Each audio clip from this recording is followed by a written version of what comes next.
I believe that if a person is supposed to be in your life, then it's going to come back full circle. And you're going to pick up like you never left. But I believe that it's a matter of knowing, is this person in my life for a season?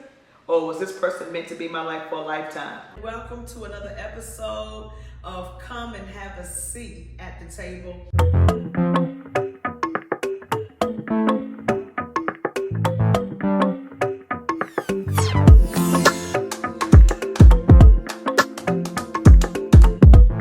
We are back! What up, family?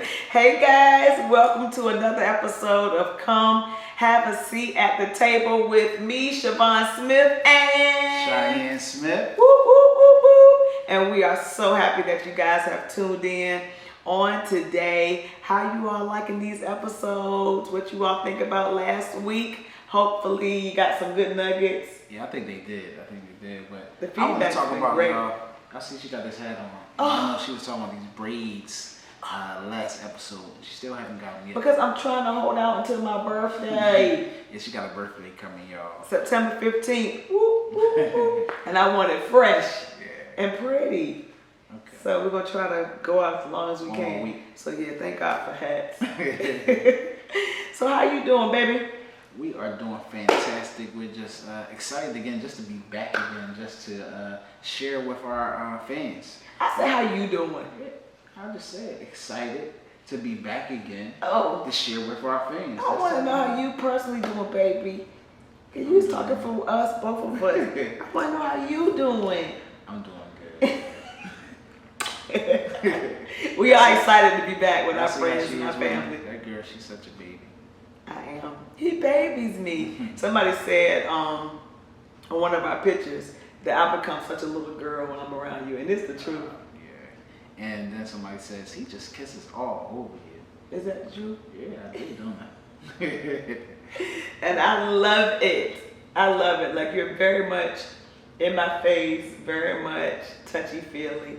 Like, and that's my love language. Like, I love physical touch. Yeah. And I think we have the same love languages, which Yes. makes it so much better. Definitely. Because we are friends, you know, although we're lovers and we are married, husband and wife, but we are definitely friends. Yeah. You know, we love to hang out with each other.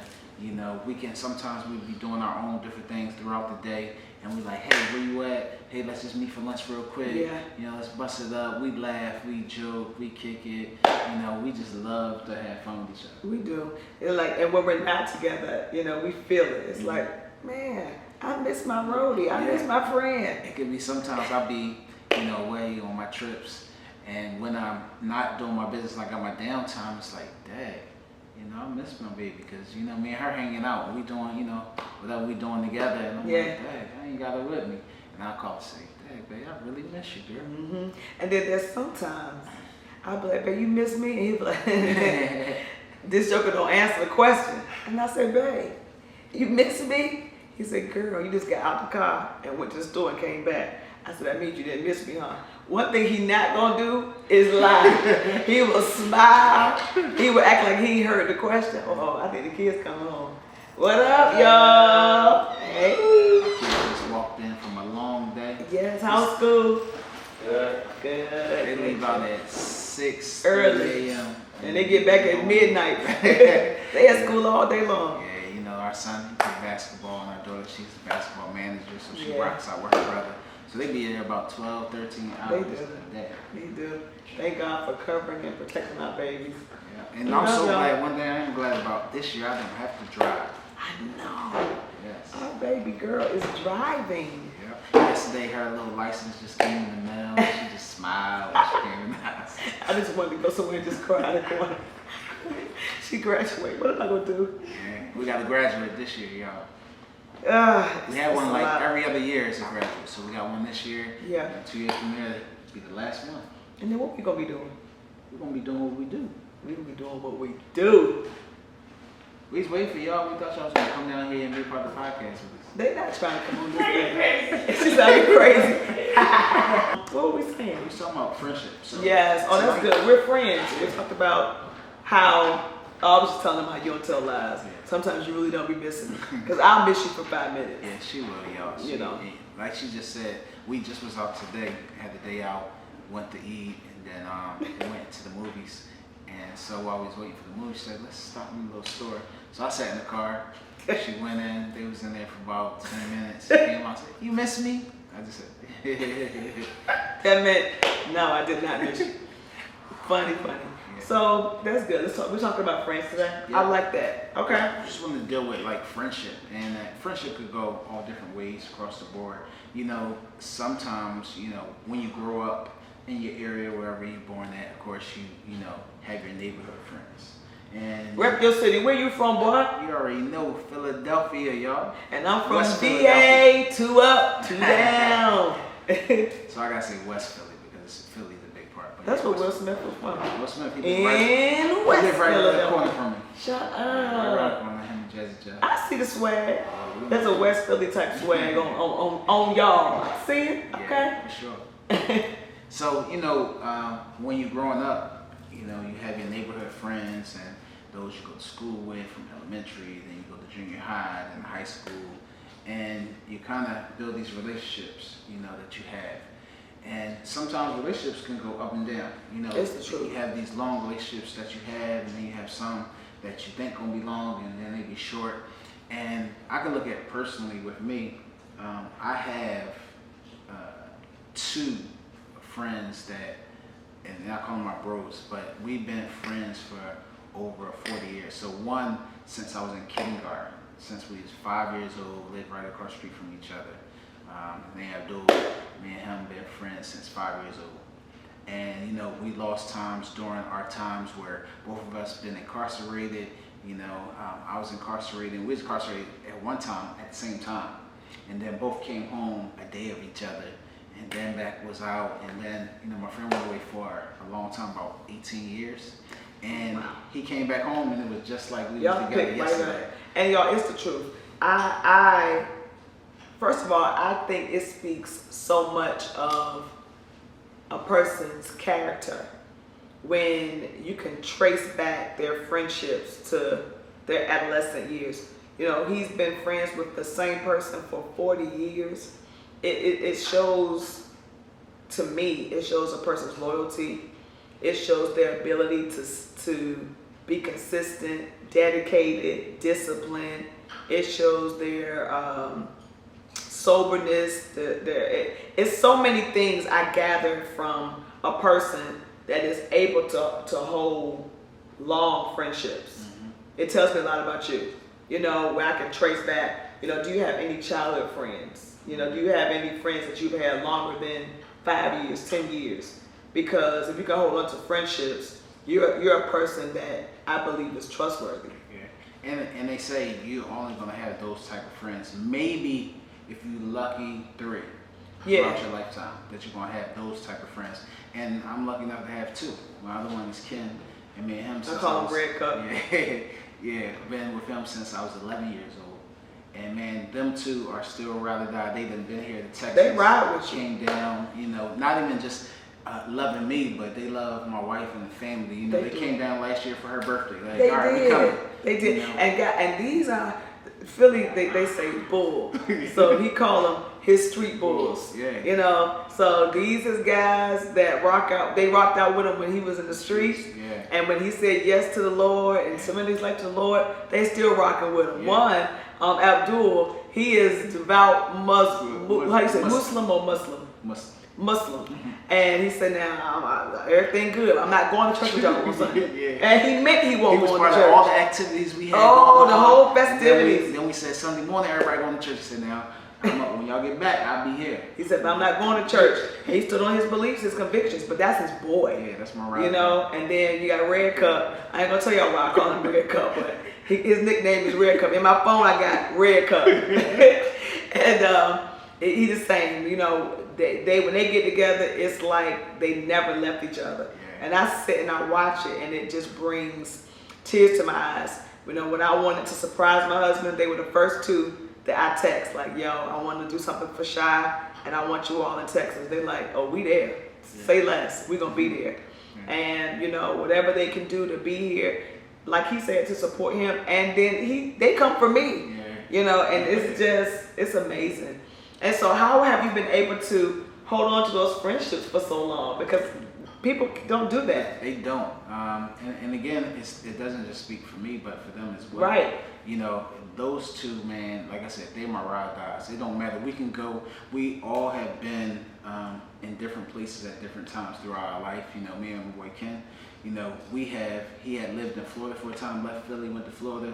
Me and him still stayed connected. Wow. You know? I moved away, went to Maryland for a while. We still get connected. He went away to, was incarcerated. I still made sure I was there for him. When I was incarcerated, this boy was ride or die for me when I was. So we never let nowhere we have been stop us from being who we were to each other. And with friendship, we keep our things that we done or said. We never let nobody come between us. They ain't letting nobody talk about me. I ain't letting nobody talk about them. It's the truth. You can trust them. Yeah. They real careful about what they be saying around me. They be trying to talk in codes. One time we were in the car. It was me and Shy in the car, and Red Cup called. But Red Cup didn't know I was in the car. So him and Shy just talking and laughing, and he kept saying, "Man, remember this? And remember that?" And I noticed Shy kept saying, "Yeah, man, but thanks be to God." I said, "Now why is Shy talking about thanks be to God? The Lord saved me." And Kid was like, yeah, but man, you remember when we did this? And Shy was like, yeah, that was a good old day. Listen, hey, Siobhan said, hey, man. He said, Siobhan said hi about 5 times. He was trying to let Red Cup know, my wife is in this car, watch what you say. Baby, when Red Cup found out I was in the car, he said, oh, hey. And he cut the conversation off. Because he knew, like, this conversation is for me and my guy. We love you, Siobhan, but I'm talking like, look, some stuff you don't need to know. Yeah, you're giving too much in my whole life. Too much. But he wouldn't have did it if he knew I was in the car. Like, they rock with you. Yeah. And I love that. I have some friends like that, too, that have been with me 30 years. I don't think I have any 40-year friends. I consider my sister, one of my best friends. Of course, she's been with me all my life. But, outside of my blood sister, I have some people that's been with me 30 years, 20 years. And like you said, we may not talk every day. We may not live in the same state. We may not be in the same church. We may not even have the same type of beliefs. But these people are my folks. Yeah. And when we get together, we pick right up where we left off. And I just believe that everybody needs people like that are with you for the long haul. But then you're going to have some folks that drop off, that are still good people. You've shared good memories. You've been there for them. They've been there for you. But maybe they are not in your life now. Right. And sometimes you think they will be. Right. You think they're going to be with you because you might have had this long relationship. But then, life takes its courses, and because of whatever happens, they drop off. And sometimes it's hurtful. It don't got to be on nobody's end, but because you build those relationships, you care for that person. Yeah. So when it's not like it used to be, you're like, dang, man, you miss them. But then again, at times you get over it and you have to accept for what it is. And I think when it doesn't end on a bad note, sometimes life just happens, right. And that season just comes to an end. Yeah. And ain't no bad blood. It's no bad feelings or animosity with you and that person. It's just like your life took you one way, my life took me one way, and we appreciate the time that we did have together. But at this season, we're not together, and it's okay. But what do you do when it doesn't end good? And maybe this was a friendship that you thought was going to last forever, and it doesn't. Like, how did you handle things like that? Well, of course, because again, emotions and feelings is in it. You're going to be hurt, especially if it ends on a bad note. Yeah. So it's going to kind of hurt you. You're going to have questions. Sometimes you try to figure out and try to bring them back in and see what y'all can do. But sometimes it's just time to just break it apart. And when it's not working, when it seems like you're forcing something. Mm-hmm. Because when it's supposed to be, it just kind of happens organically. You don't feel pressure. It's not like it's work. It's just a natural flow. Mm-hmm. But when it's forced and when it's like you feel made to have to, oh God, what are we going to talk about? Mm-hmm. And, can I say this? Can I be myself? well, you got to put thought in it, and it's pretentious. I think that is a sign that what we had is done, Right. and we need to accept that. Yep, and that's the biggest thing, accepting it. And one of my mentors told me, you know, you have to put them in categories. You know, you hate to say it kind of that way, but you kind of do. Mm-hmm. You know, you have friends that you can share. All right, I know I can share this with. Mm-hmm. I mean, I can share everything. But then you got those that you're like, nah, I only can share but so much with. So are they? Let's talk about that kind of friendship. You don't think that you should be able to share everything with all your friends? No. Okay, Yeah. good. Let's talk about that. So, what kind of friend?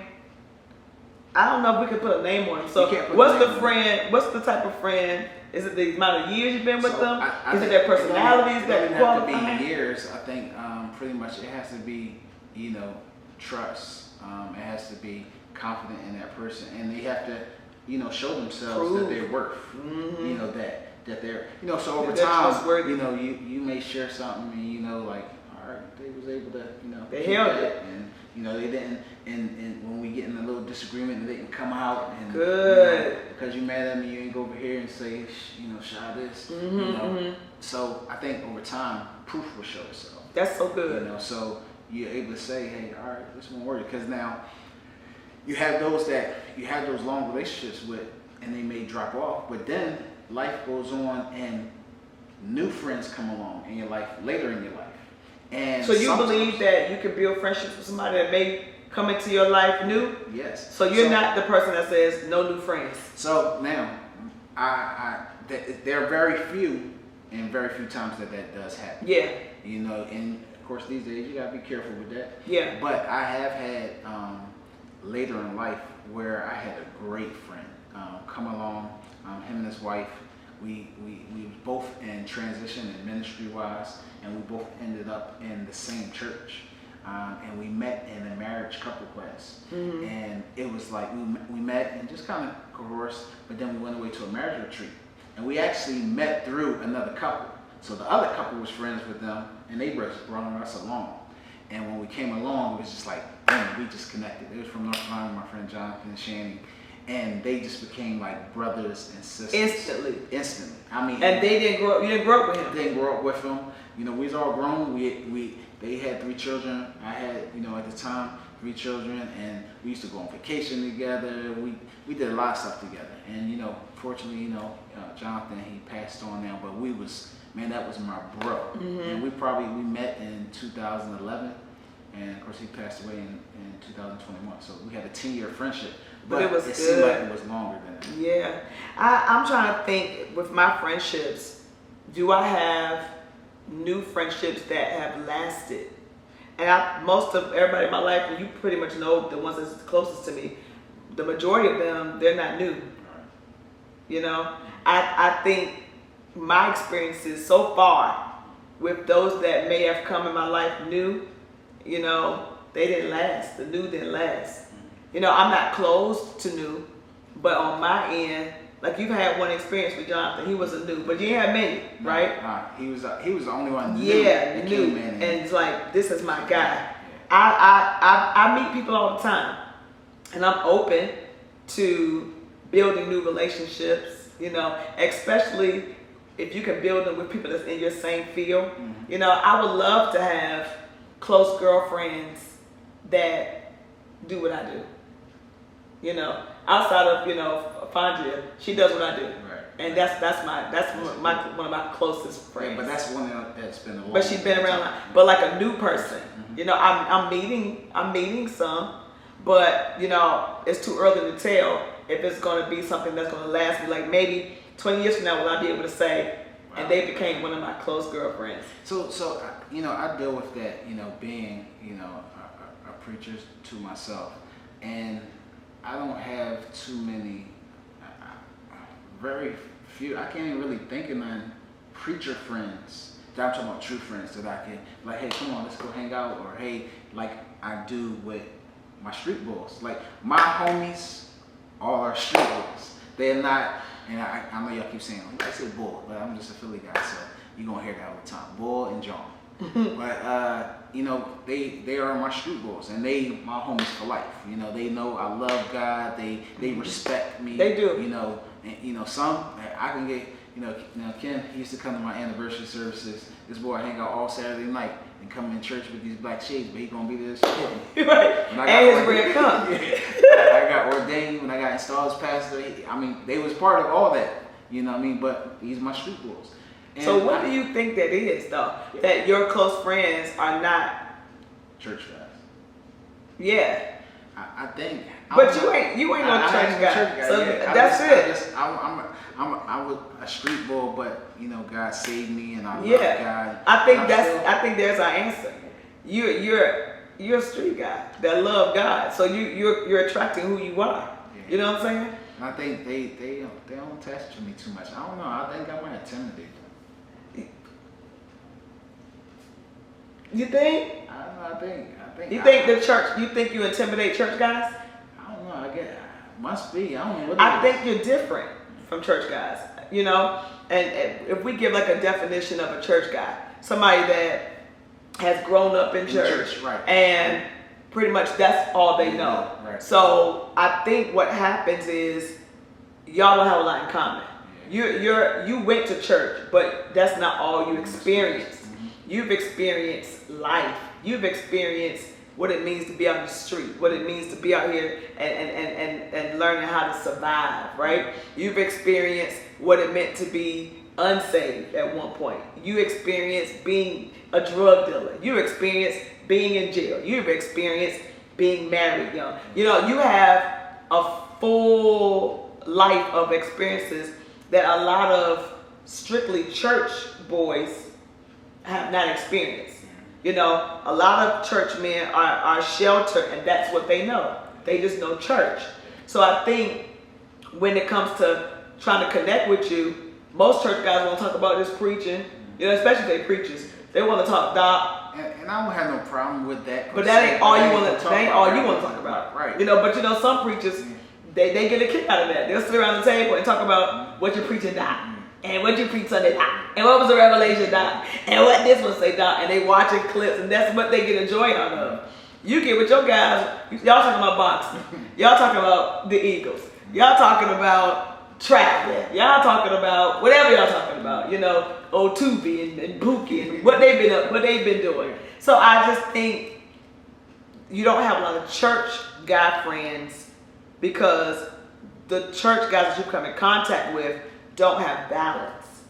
Yeah, and that may be key, because I used to wonder, I was very heavy involved, being in Church of God in Christ and traveling with my bishop and going to convocations and AIM and all those things. And, I knew a lot of them, right? But to be in that crew that, hang with the preachers and, hey, let's go out to dinner and all that. Nah, you find myself like me. I'm chilling. Either if I ain't with my family, I go eat by myself. Mm-hmm.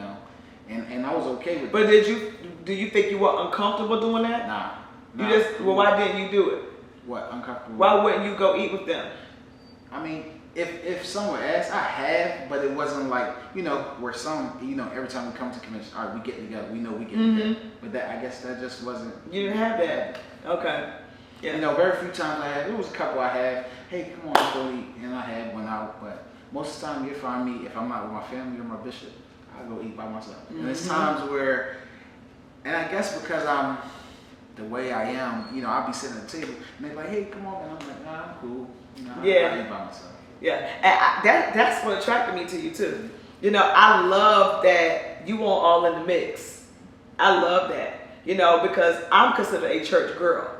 Right? And so my people that I'm closest to, they're church girls, but I think the ones that I am very close to, they're well balanced like me. I've been afforded the opportunity to have a very balanced life. Even though I'm churched, I've always asked the Lord to keep me in a place where I can be open to life, because I knew that I wanted to impact all kinds of people. And so my mom and dad was a good example for that, because my daddy wasn't churched. My daddy was a street boy. My mama was the church lady. So we had a good balance of church, unchurched, and I believe I was able to get both of those together. But what was I going to make a point of? You was talking about eating. Eating by myself. Eating by. Oh, I was saying that was attractive. So me being the church girl, I didn't want to be with a man that was all in that church mix, because I didn't want to have a conversation about church every time we got together. I didn't want our vacations to be a convocation. You know, I didn't want our family vacation to be, we're going to AIM, you know, a youth conference. I want to go on some real vacations. I want a man that thinks outside of a convention. You know, so when you wasn't in that mix and with the who's who and preacher, dot, I was like, oh, thank you, Jesus. Yeah, because she called around and said, tell me about this guy. Yeah, I had to do some research. Ladies, y'all need to call around and ask some questions so you can know, you know, who you dealing with. And nobody could really say nothing about him. Like, he if he ain't by himself, he with his family. And that was like, yes, thank you, Lord. Thank you, Lord. So it's, you know, it's nothing, you know, wrong with either side, you know, being in those crews and having people to be with, and that's cool, you know, or, you know, being able to stand alone, but you gotta be comfortable with that. You know, and I'm cool with that, and I'm cool with having my street boys, because sometimes, you know, what you learn in the church is like, you gotta separate yourself from them. Now, I'm not doing what they may do, and, you know, I'm not going some of the places they may go, but they respect me. Because, they don't even ask me. Right, because they respect me because they see my lifestyle all the time. So they've been with me when I was in the streets with them and doing what we did, and then they see me on this side. Yeah. And in the beginning, I could remember when Roy Kim was like, we're going to see how long you last with this. You know, but then over time, he seemed like, no, he's serious about this for real. And then Ken come to church with us. Yeah. Tired as a dog, baby. He was asleep. Let me tell y'all. Red Cup came to church. I don't think he got in. He came to Texas and learned all about Texas, baby. And the next morning, Easter Sunday, baby, Ken walked up in church behind asleep, but he was there. Yeah. He was there. So they respect who I am and who I am in God. And I love that. I love that. You know, the Bible says to have friends, you got to show yourself friendly. Yeah. And, you know, it sounds so simple, but it's so profound. It's the truth.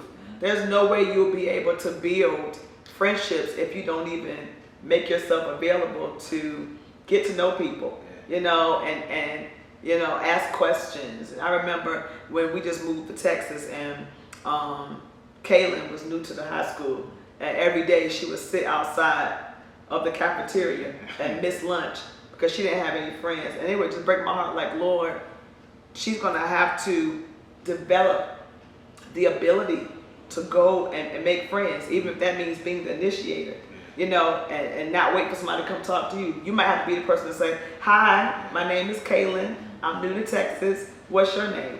You know, and that was a prayer that I had, because I never wanted her to grow up and be a child that don't have friends and be isolated. And so, you know, she finally came out of that shell and got to know people. Now, she don't have a lot of girlfriends yet, you know, but she got a lot of guy friends. So now we're praying that she gets some girlfriends. But I think she's now open to opening herself up to meet people and get to know people, because you can't make it in life without people. Right. Now, you know, I was thinking about, you know, what do you do when those friendships are cut off? Because, you know, sometimes we try to keep dragging them along. It's almost like how, you know, God told Abraham to leave your kindred and go to a place that I'll show you. But he wanted to bring Lot along because Lot was his God, you know, it was his family. God didn't tell him to bring Lot. Right. He brought him along anyway. Right. You know, what do you do when you gotta separate from that Lot? It's a hard thing, you know. It goes to having to leave familiarity and leaving comfort. And it's like weaning the baby off the pacifier. Baby, they kicks and screams and goes crazy. You know, remember breaking the kids off, and you'll hide it, and they will be looking everywhere for this pacifier because they couldn't sleep without it. Until you let them stay in that crib and cry themselves to sleep. And finally, after days of crying themselves to sleep, they got used to not having the pacifier anymore. Right. So it didn't feel good, you know, go through the process, but eventually, once you get used to not having it, then you're able to now adapt and adjust. And so I think that's the same way it is when people that used to be in your life can't be in your life anymore, you're gonna kick and scream. And so sometimes you're gonna try to start looking to put that pacifier back in your mouth, Right. you know. But it ain't good for you. You've outgrown it, you know. And now you put a pacifier in your mouth, your teeth gonna start bucking out your mouth, right? Because you're too big for a pacifier now. And I think sometimes you just outgrow people, and they outgrow you, and you're gonna cry. You know, it may not always be a good break, but sometimes it's necessary. And you know, I've had a lot of situations like that where those that I thought would be with me forever, and those I wanted to be with me for the long haul, and those that I envisioned being with me for the long haul, not being there, and I grieved. I mean, it's almost like I went through a death. Right. And it's like, man, but God, I wanted them there. Yeah. Especially when it's a moment where they was with you while you're going through the process to get to that moment. And the moment is here. And they're not there with you. And it's like, yo, we talked about this. Yeah. You helped me to get to this place. Right. Where you're not there. Now, here's the thing, right? Where it may be cut off for a while. But how do we be open back to if life comes again and God brings them back into it? I believe that if a person is supposed to be in your life, then it's going to come back full circle. And you're going to pick up like you never left. You know? But I believe that it's a matter of knowing, is this person in my life for a season? Or was this person meant to be in my life for a lifetime? Right. And I think only time proves that. True. But this has been a great talk. This has been real good. Just dealing with about friendships. And, Yeah. you know, I know it's even helpful for me, you know, just going through that transition. And even now, being here in Texas, it's almost like us starting all over again. Yeah. And building new friendships. And now we are, you know, building some new friendships and learning new people and seeing where God takes Where's it gonna go? those opportunities and those relationships. Yeah, and I'm excited about it. I'm grateful for the new people and the new things we're learning, and we're open to it. And we're grateful for those that were in our lives that may not be in our lives now. You know, for those that served their purpose when they were there. And so, you know, if any of our friends are watching, whether you're a present friend or even a past friend, we love you. Always love. Yeah, always love. And no time has ever been wasted. So that's a wrap. Yeah, we thank y'all again for tuning in to come have a seat at the table. We hope y'all enjoy this. Again, don't forget to subscribe. Please. Tell your friends to go watch. And give us your feedback. Share it. Tell others, hey, it's a dope podcast out with a husband and wife that's pretty litty. Y'all need to see them. Y'all need to hear them. And we're going to keep, you know, giving you guys what the Father gives to us. We love y'all so much. See you next week.